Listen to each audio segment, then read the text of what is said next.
kasalukuyang nagtuturo sa Oriental Mindoro National High School. Pagpili ko siguro ng profesyon ng pagtuturo ay para ma-share ko kung ano man yung aking mga nalalaman, mga talento sa aking mga magiging estudyante. Magandang hapon po, ma'am. Kami po ay mga estudyante ng City College of Calapan. Kami po ay naririto ngayon upang kayo po ay aming makapanayam upang alamin po ang kwento sa likod po ng inyong buhay pagtuturo. Maaari po bang malaman kung ano po ang inyong pangalan? Ako si Inang Norin. Ilang taon na po kayo sa pag-ibig po bilang guro? Ako ay Hapon po, ako po si Ashley Milene Shayo. Estudyante po ng City College. Maaari po ba namin malaman kung sa paaralan po kayo nagtuturo? Ako ay kasalukuyang nagtuturo sa Oriental Mindoro National High School. So, teacher kasi ako doon. Ang itinuturo ko ay Technology and Livelihood Education. Magandang hapon po, ma'am. Ako po si Angeline Claire Quinto, estudyante po ng City College at isa rin po ako sa mag-i-interview. Ma'am, why did you decide to become a teacher? Sa yung pagpili ko siguro ng profesyon ng pagtuturo ay para ma-share ko kung ano man yung aking mga nalalaman, mga talento sa aking mga magiging estudyante. So yun ang pinaka-main na dahilan kung bakit napili ko ang profesyon ng pagtuturo. Good afternoon, ma'am. I have here a question for you. Does it make a difference if teaching is simply regarded as a profession, not a vocation and a mission? So, pag sinabi kasi na profesyon, so ibig sabihin ay after ka dun sa sweldo. Ano? Pero ang pagiging isang guro ay hindi doon nasusukat. So, kumbaga, pag ikaw ay naging isang guro, kailangan yung iyong puso ay talagang nakalaan sa iyong trabaho. Kasi kami nga sa trabaho namin, yung sahod namin na kakaunti ay mula doon, gumagastos pa rin kami para sa aming mga estudyante. Para lamang talaga maituro namin ng maayos yung aming mga itinuturo sa kanila. So, bagay hindi yan sa kikitain mo na pera. Dapat talaga ang pagtuturo, yan ay isang bukasyon at isang misyon ng isang guro. Magandang hapon po, ma'am. Ako po si Maricel Deliso and meron po ako ditong 5 qualities of a professional. Meron pong long period of preparation, continuing of professional education, strive for excellence, committed to moral, ethical, and religious values, dedicated to public service. Alin po dun sa 5 yon ang mahalaga po? Tingin niyo po. Pinakamahalaga. Opo. Kasi yung 5 yun ay mahalaga talaga sa profesyon ng isang guro. Pero sa tingin ko, ang pinakamahalaga ay yung pang-5. Bakit Yun po? yung Dedicated to public service. Bakit po siya yung pinakamahalaga sa tingin niyo po?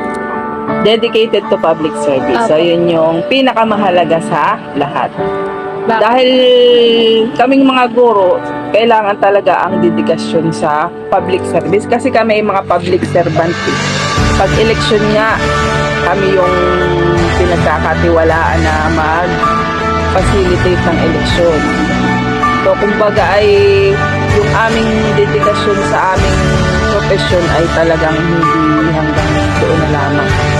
So, pag ginagawa din kami sa school na marami kaming mga trabaho sa school. Kami ang nag-feeding program, nagpapakain sa eskwela. Kami din ang nag-deworm, yung nagpupurga sa kanila. Kumbaga lahat ng mga trabaho ng iba't ibang agency halos ay sinasakop na namin. So, ganun ka-dedicated sa public service ang mga guro. Good afternoon, ma'am. Ako po si Shena Gamir. Tapos may isa din po akong katanungan. What do you prefer, to be a competent teacher or to be a committed teacher, and why po? Okay. So, bagamat mahalaga din na maging competent ang isang teacher kasi kinakailangan niya ito para sa kanyang trabaho. kailangan siyang umattend ng maraming mga trainings para siyempre mai-share niya ng maayos or maituro niya ng maayos ang mga dapat niyang ibahagi sa mga estudyante. Pero bukod doon ay kailangan talagang maging committed ang isang teacher kasi hindi niya magagawa ang lahat ng mga trabahong iniaatas sa kanya kung hindi siya committed. Dahil hindi lang naman pagtuturo ang ginagawa ng teacher sa school. So maraming mga iba pang mga trabaho na ibinibigay sa teacher. So marami kaming mga paperworks na ginagawa, mga reports na tinatampak sa amin. Sa kabila ng pagtuturo namin ay kailangan din namin yung may sagawa. Kung wala kaming commitment ay siguro hindi namin yun magagawa. Baka siguro kami nag-resign na o nag-abroad na. Ayun. So kailangan talaga ay commitment sa pagtuturo. Good afternoon, ma'am. Ako po si Mika Baliton. Ang tanong ko po sa inyo ay, how do you motivate your students? Sa panahon ngayon na mga estudyante ay talagang mga take-in na, So dapat ang teacher ay sumasabay din sa trend ng mga estudyante. So ngayon, ang ginagawa ko para ma-motivate ko or makuha yung attention ng mga tinuturuan ko estudyante, gumagamit ako ng mga interactive gaming. So nagpapalaro ako through the use of digital teaching. So meron akong ginagamit na application, yung alam niyo yung ClassPoint. Yun, ginagamit ko yun sa parang sa PowerPoint yun. So meron dong mga features na habang nagle-lesson ay naglalaro sila, tapos pag meron yung mga pointing system, pataasan sila ng points. So kumbaga yung mga bata ay talagang nagpa-participate sila kasi gusto nila na makataas sila ng points.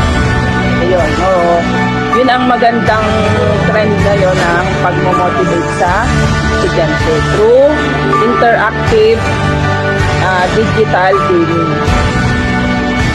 Magandang hapon po, ma'am. Ako naman po si Jerison Carable. Ang akin naman pong katanungan sa inyo, sa kabila po ng inyong pagiging guro, syempre po kayo po ay minsan po nai-stress din po sa buhay. Paano niyo po nalagpasan ang stress niyo po sa buhay sa kabila po ng inyong pagiging guro at pagiging nanay po sa inyong anak at pagiging asawa na rin po?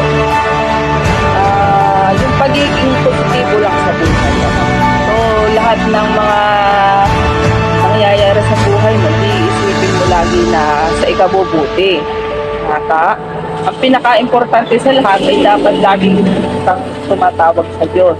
So, bago umalis sa trabaho, kailangan ay mananalangin muna. Ihingi ka ng patnubay, gabay na ikaw ay patnubayan, ingatan ka sa paglalakbay, papunta sa paaralan. Tapos pag naadong ka na sa school, bigyan ka ng talino na para maibahagi mo sa iyong mga mag-aaral.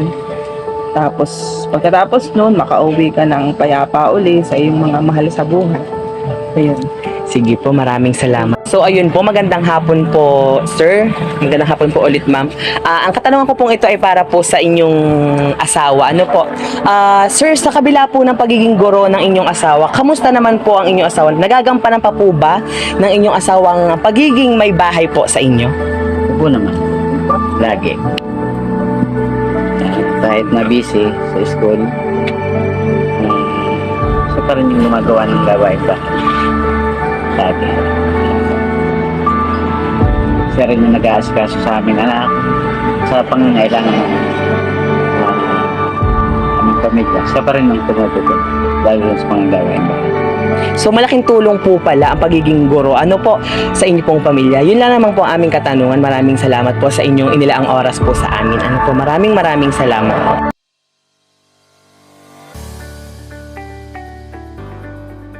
Good day everyone, my name is Shami Evaristo.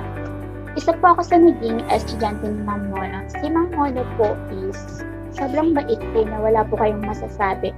Magaling po siya magturo at isa rin po siya sa magaling na teacher sa Oriental Mindoro National High School. Naging teacher ko po siya, subject in PLE. At sobrang bait po. Lagi po siyang ready pag oras ng kailangan.